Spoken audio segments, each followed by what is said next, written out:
you've really been in this field of kind of looking at the links between psychedelics and religious experiences since the beginning, I would say. So maybe if we go back to the 60s, was when you were in Germany, is that when you met Walter Pahnke, who was another big figure in this area? Yes. Yeah, we met actually in the clinic in Göttingen. Yeah. And am I right that you guided his first psychedelic experience after he'd completed his research? Yes, I had that honor. That Walter, that's right at the time, where Leary and Alpert were fired, and there was all the sensationalistic publicity, and Walter was completing a PhD, and he wanted to receive the degree, so he didn't dare take a psychedelic until he received notification that the degree had been granted. So he wouldn't be accused of being biased or something.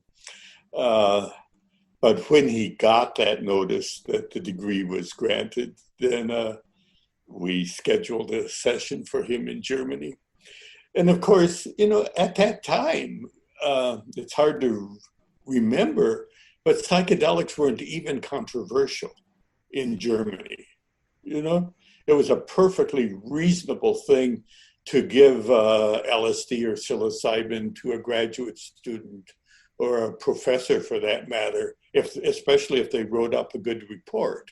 It was a safe, non-addictive substance, fascinating, and who knows what we might do with this, So, Dr. Pahnke is visiting from the United States. He'd like to have a session. Of course he can have one, Yeah. And was it his PhD work? Was that the famous Good Friday experiments? Was that the work that he got his PhD? Yeah.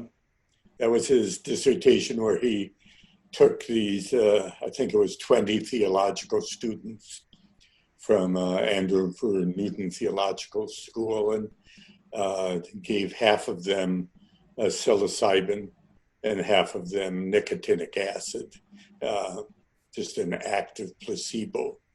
Of course, they weren't expecting an active placebo, so the thought was that would maximize suggestion, and everyone would think they had received something. But it was a well-designed study, and it clearly demonstrated that people with the same expectation in the same environment, listening to the same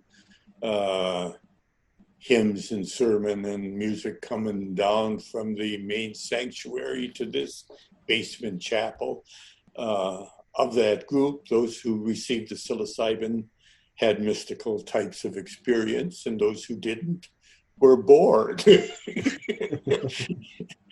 and a little envious and a little wary of what these other people were doing.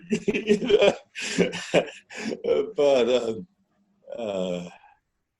and then, of course, at Hopkins, we did even more sophisticated version of that, with just people who had some interest in religion, even if they just sang in a choir or something, And again, the results showed that those who received psilocybin had the transcendental experience, even though everyone had the same expectation and listened to the same music and had the same caring guides or therapists. Yeah.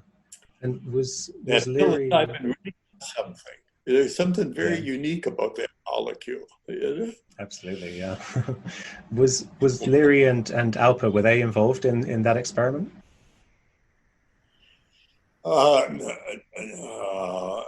Leary was Walter's thesis advisor.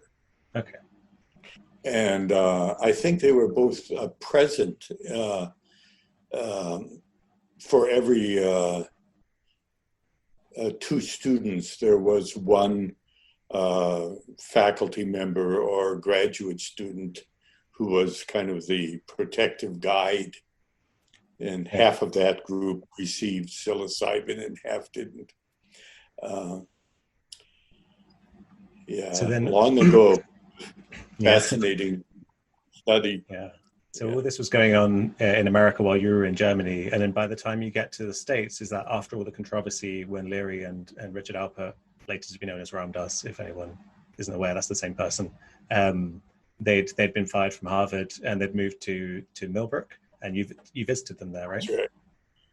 Yeah, I read about their existence in Time magazine in Germany, about the Harvard scandal.